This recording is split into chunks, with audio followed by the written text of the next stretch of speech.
time for that spring reset. I'm taking a look at everything in my closet and figuring out that, oh no, this absolutely needs to go. And it's about time I replace things so that my clothes aren't older than my 15-year-old. Now you might think that they lasted that long because they were well made, but no, they're in terrible condition. Unlike the new jeans I just got from Quince. Jeans have always been my personal go-to because you can kind of wear them for lots of different things, but maybe they're not your thing. Maybe you're looking for, 100% European linen with insanely soft flow knit activewear fabric. It's definitely getting warmer, and their flow knit activewear is moisture wicking, anti-odor, and soft enough that you'll actually want to wear it every day. So pick out what you want. You can't go wrong because they have prices 50 to 60% less than similar brands. And like I said before, they are high quality. I continue to wear their clothes all the time, and I know that these new jeans are going to last me a lot better than the other things in my wardrobe. And on top of it, they look great. They're so comfortable, and I spent just as much on the jeans that I am now cleaning out of my wardrobe. So if you're looking for something better, just all around better, go check out Quince. So go do it right now. Refresh your wardrobe with Quince. Go to quince.com/ringslore for free shipping and 365-day returns. Now available in Canada too. Go to quince.com/ringslore for free shipping and 365-day returns. Quince.com/ringslore.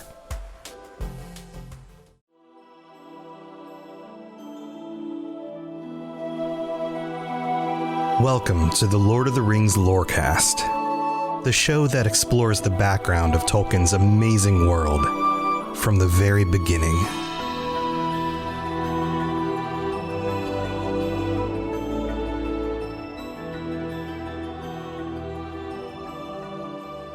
There's this weird thing that happens when you look at something close enough and actually focus in on it for once, and then you realize that things are different than you thought they were because you finally paid attention to that thing.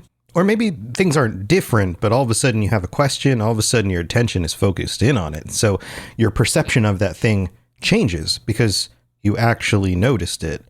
I mean, this can happen in our day-to-day life. How many times have you opened a door before you realized, oh wow, the wood around the doorknob is kind of dirty because that's where everyone's hands touch, but it's been like that for months because you just hadn't noticed?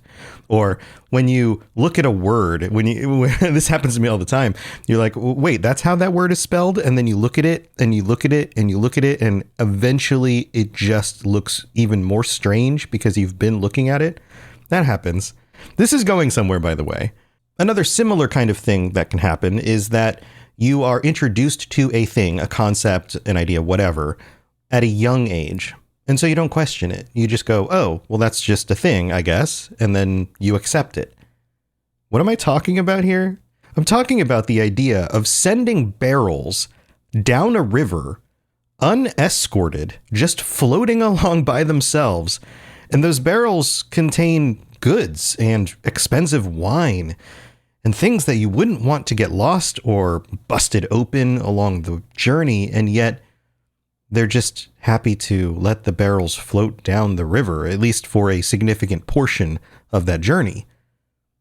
Doesn't that sound odd? Has anyone else realized that seems like a kind of a silly idea? And I get it. I get that the benefit of this is that you don't have to shepherd them along yourself, that the river will just bring them from one place to another, that you can build the barrels in a way where they're not going to break open. They're very sturdy. They're very water resistant. All of that. I totally get it. It saves a lot of effort with having to haul these things over land or to put them all on a barge in order to get down the river and have somebody have to actually load them onto a raft or a barge and then pilot the raft. I get it. It's efficient. It makes things easier. The thing that struck out to me as I was working on this episode was that outside of The Hobbit, this isn't something that I was particularly aware or familiar with. Was this something that Tolkien just kind of invented? Was it something that the elves did because the elves are a little bit odd and different from regular people in Middle-earth? Or was this actually something that is known, the world knows about? Now, I've clearly seen scenes in movies where they are taking lumber and they're putting the broken down parts of trees and like the big logs in the water, and then the water just kind of brings them where they're going to go for the most part. Sometimes they get jammed up and they got to push them through, but I've seen where that happens. But logs are not barrels. They're not carrying other things. And barrels, I mean, who's going to steal a log along the way? But somebody who sees a bunch of barrels floating across the river might come up with a way to, I don't know, run a net across the river and then catch a bunch of the barrels, and they'd be off with some goods. So it does seem a little bit odd. Just like the intro to this episode, by the way, which has gone on longer than I anticipated. But we'll get to the story and what's going on in a minute. But I just wanted to let you know, before we get to that moment in the story, that is actually a very real thing. And there is some history around it. And this has been my experience going back through The Hobbit of just, wow, I didn't even question that as a child. And it's one of those things that even watching the movies or rereading the book later, and I'm just like, okay, yeah, that's what they do.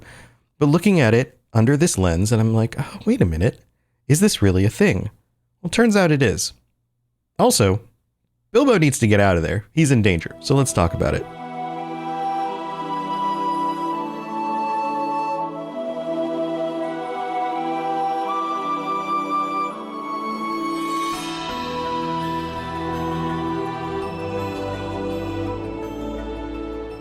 It was just at this moment when Bilbo suddenly discovered the weak point in his plan. Most likely you saw it some time ago and have been laughing at him, but I don't suppose you would have done half as well yourselves in his place. Now, of course, he's in a situation where he has been the one loading all the other dwarves and everybody else into their barrels and has not figured out a plan for himself, which makes sense. How do you close a barrel in from the inside? That seems very difficult unless you had a specifically designed lid with some sort of latch or something that you could do from the inside. But he doesn't have that. And that should be terrifying because he would be left behind having to haunt these halls until he can find another way out for himself, which the narrator points out.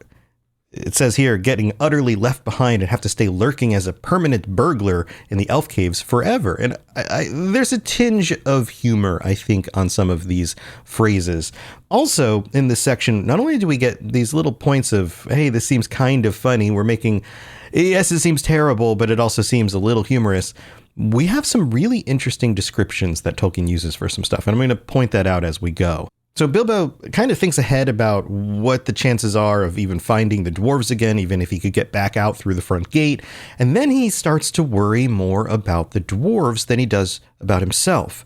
He wondered what on earth would happen to them without him, because he didn't have time to tell them everything he learned. There was so much more that he needed to do to help them along their way. Notice how dedicated he is to this group at this point. There's a psychological phenomenon where if you want somebody to like you more, ask them to do you a favor. I don't know if you've heard of this before, but it's true. People are more likely to think positively of people that they've gone out of their way to do things for, because there's some sort of mental justification for, well, I must have liked them enough to have done that thing. And it seems like this is maybe where Bilbo is with this. He's been helping the dwarves along so much at this point that he's invested so much in them that he's continuing to do so. He's also just a good person. He cares about what's going on and making sure that they get where they're going and that they are able to take on this dragon and everything else going on in the future. And he doesn't want to let them down. So I think there's maybe two aspects that are kind of happening there. So the elves are going to haul up the portcullis. They're pulling the ropes to pull up the gate to allow the barrels to float away. And they have this wonderful song. And of course, with all of these songs, you can clearly tell that this was not something they just made up in the spur of the moment, like it was a musical and all of a sudden everybody knows all the lyrics. Although it does kind of feel like that. But in this situation, this could be something that they sing every time they open up the portcullis. It also does a little bit more than just describe what's going on with the barrels. There's a feeling that this is, in some ways, a reference to the dwarves. Here, let's go through it. Down the swift, dark stream you go, back to lands you once did know. Dwarves are going back to Erebor, right? Leave the halls and caverns deep, leave the northern mountains steep, where the forest wide and dim stoops in shadow gray and grim. This part is interesting because it talks about the halls and caverns, and then it goes and talks about the northern mountains. They're not in the northern mountains. They're in like a hilly section of the forest, but these wouldn't be described as mountains. The stream, however, does come down from the northern mountains, so that seems to be the reference there. Also, some of their dwarven kin live in the Grey Mountains in the north, and although that's not where this group came from, there are dwarves up there. Float beyond the world of trees, out into the whispering breeze, past the rushes, past the reeds, past the marshes, waving weeds, through the mist that riseth white, up from mere and pool at night. Follow, follow, star that leap up the heavens cold and steep. Turn when dawn comes over land, over rapid, over sand. South away and south away, seek the sunlight and the day. Notice it's charting out the journey of the stream, but also they're about to go through this themselves. Back to pasture, back to mead, where the kine and oxen feed. Back to gardens on the hill, where the berry swells and fills. Under sunlight, under day, south away and south away, down the swift dark stream you go, back to lands you once did know. Now, the barrels go back and forth because they're bringing goods back and forth, but notice that there's also other symbolism as well. The river moves from a world of trees, a dark, dimly lit forest with concepts of pools at night and stars that leap. The stars are associated with elves. The sun is more associated with humans, with mankind. And that's where they're going. They're going from a realm of the elves in this gray and grim and dark, almost night-like forest environment to a place that is open and sunlit in the south, where the berries swell and fill, where they make the wine. They're going from a land of elves to a land of men, a land of night to a land of day. And that's exactly where the dwarves are going as well. They've had to deal with the land of the elves, and now they're about to have to deal with the land of humans. And that works very differently.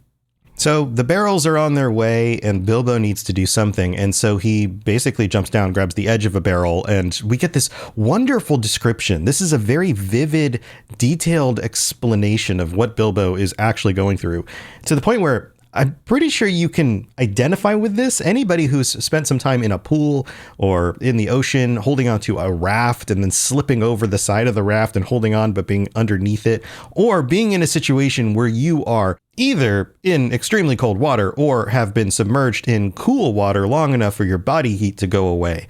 This is a traumatic kind of thing to have to deal with. Here, I'm going to just point out some of the details as we go through this. He's described as like a rat, but for all his effort, he could not scramble on top of the barrel. Every time he tried, the barrel rolled round and ducked him under again. Then suddenly the trap doors fell with a boom, and their voices faded away. He was in the dark tunnel, floating in icy water, all alone. Alone again. Notice this. He keeps ending up alone. Then he heard a creak of the water gate being hauled up. The sounds, the details, all very, very vividly describe the situation he's in. Then at the end of that section, we get this. Then he saw that it would have been no good even if he had managed to get astride his barrel, for there was no room to spare, not even for a hobbit, between its top and the sudden stooping roof where the gate was. I don't know about you, but I get a very vivid picture of him trying to get on top of this barrel and then realizing that even if he could, he wouldn't fit underneath the roof where the gate goes. He couldn't have gotten out. And so the barrels do get out, and they get to the point where they're going underneath the branches of trees, and Bilbo is still wondering, even in this situation where he is miserable, having to just kind of hold on for his life and not drown and not freeze, he's thinking about the dwarves. I do hope I put the lids on tight enough, he thought, but before long, he was worried too much about himself to remember the dwarves. Even early on, he was still thinking about the dwarves until eventually he became, well, overwhelmed with the situation. He was shivering with the cold, and he wondered if he would die of it before the luck turned. Notice how many times luck comes up. This is another moment. This isn't the last one. And how much longer he would be able to hang on, and whether he should risk the chance of letting go and trying to swim to the bank. But the luck turned all right before long. The luck always turns, like there's some invisible hand guiding the situation. Just when he felt like he couldn't take it any longer, the barrel gets kind of stuck on this root on the side of the stream, and then he's able to climb up on top, and he kind of lay out there, spread himself out, warm up a little bit. but he was still worried it might just roll over and he'll just fall back in again. Luckily, it didn't. He was able to stay on top. Luckily, it says here, he was very light and the barrel was a good, big one, and being rather leaky, had now shipped a small amount of water. So it had just enough inside it to kind of keep it on one side, and then he didn't fall off. All the same, it was like trying to ride without bridle or stirrups, a round-bellied pony that was always thinking of rolling on the grass. Another little humorous moment there. And then we get the descriptions of where they are now. The trees on either hand grew thinner. There was a paler sky between them that you could see. There was a dim sheet of water no longer overshadowed. And on its sliding surface, there were dancing and broken reflections of clouds and of stars. So at night, the barrels end up against the shore and kind of this part of a pier, and they all stop. They all naturally make it to this place, and then they kind of just stop right there. It seems like a natural place where they would all collect, which means somebody needs to come and do something with them, either take them where they're going over land or continue them down the river somehow. And that's exactly what happens. There are people who live right off the side of the river in this location, and some of them, that's their job, is to keep the product moving.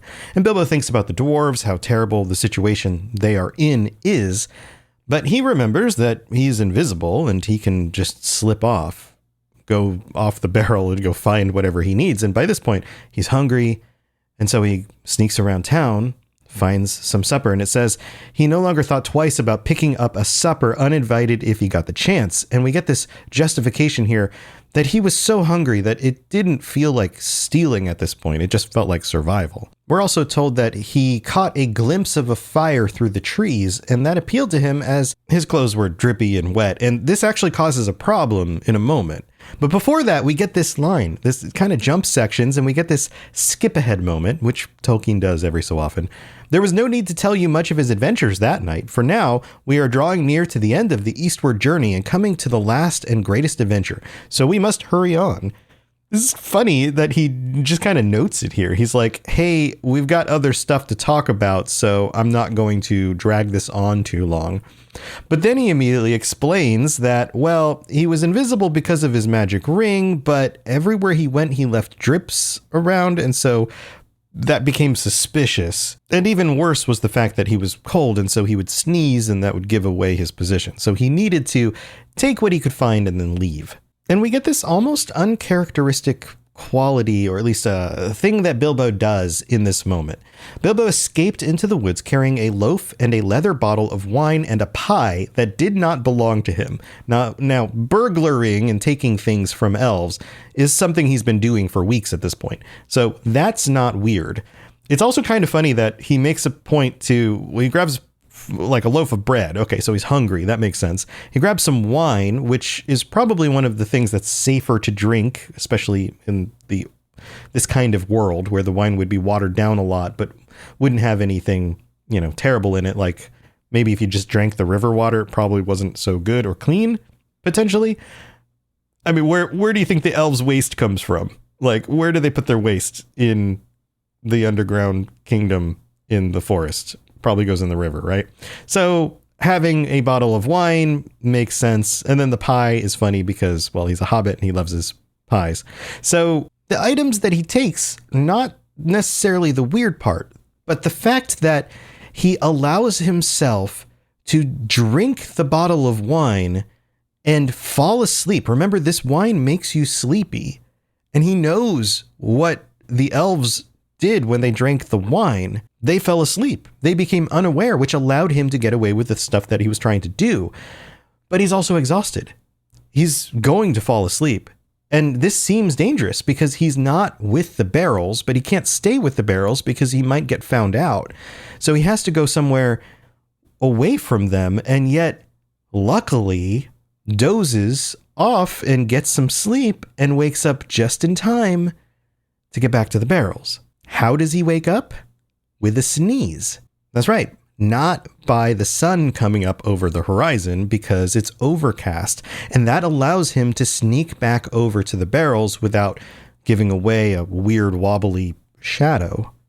And so this all seems to work out for him, luckily, even though he's so exhausted that he can't take the best precautions in order to make sure that he can stay with the barrels. It still just works out. Now, I mentioned in the intro that sending these barrels down a river is actually something that there's evidence for. And it's something that people probably still do in some locations. So, for example, the Rhine River in Germany, and during the medieval and early modern periods, the Rhine was a major corridor for shipping wine from vineyards to cities like Cologne. This is a exact replica of, well, maybe not exact. I mean, you don't have elven cities and forests, but the idea of manufacturing wine, putting that in barrels, sending it down a river to get to a major city that people would then use is very similar. Very, very similar. Now, they're going the opposite direction in this river where they're going back to the vineyards, but it's same kind of concept, right? They had specialized crane systems. They were called wine cranes.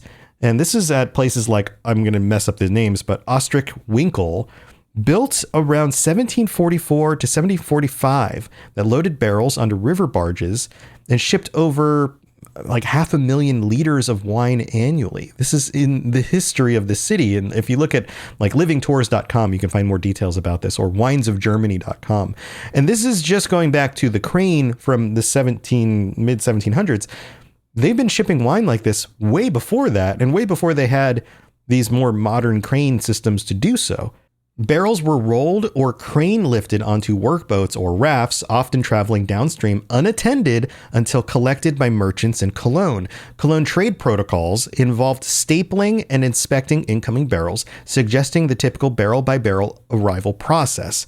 This also happens in other locations, like Douro, D-O-U-R-O River in Portugal. I probably messed that up.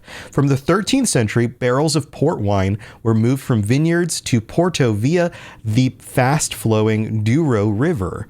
There's a detail about this on Wikipedia you can read if you want to just look that up. Barcos Rabolos flat-bottom boats were specifically developed for this. In particular, they carried 40 to 100 barrels and required expert crews to navigate down the rapids. So in that case, they put them on the rafts because they were going down rapids and the rafts protected the barrels. But in this case, they don't need to do that because they're not going down rapids. Now, doing this is very common, or at least was, until about the mid-1960s, where it became less common. But even during those time periods, it says here, crews often floated barrels downstream unsupervised. River current and local retrieval crews did the work. So you just put them in the river on one end, they float until they get to a place where somebody catches them, just like what happens in the story, and then they move on. So what Tolkien modeled here in The Hobbit is exactly modeled in historical locations in the world. And I would have to imagine that he knew that, or that it was so common at some point in history for something like this to happen that it didn't need to be explained. It was just, well, this is what the elves do to move the wine barrels and supplies. And so that's just how it is. And like young me, I'm sure most people just accepted that as truth. And interestingly enough, it's factually accurate. This can work this way, which is really cool because that ties into exactly how the dwarves and Bilbo are able to escape is through a common method of transporting barrels in and out of a place like where they were at. Now, I don't know of very many places that are underground and have access to the underground river part of it, but the idea that just, a river is running nearby and you could put things in it and they travel down the river totally makes sense. And the fact that they do that with barrels historically totally makes sense. So there you go. Kind of wrap it up in this episode.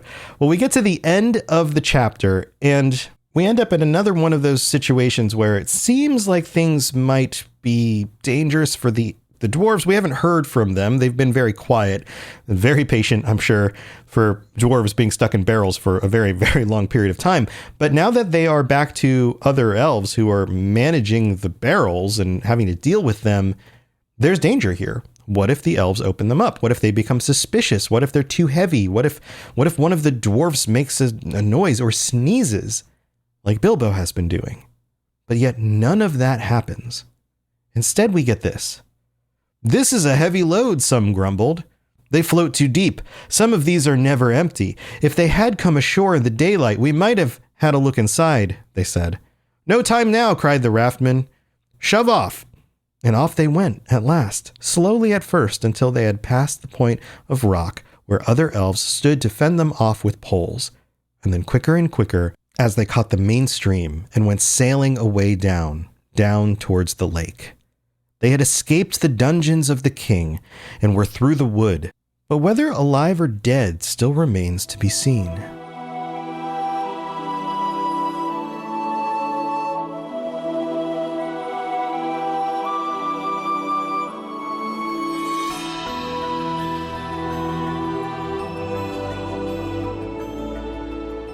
All right, we're back from the mid-break. Well, it's end break. I always call it mid-break, but I've been putting it closer to the end now. But you guys know how this works. Hey, big reminder, I'm going to GCX in Orlando, Florida, on July 25th and 26th. It's going to be a blast. There will be a lot of different cool stuff.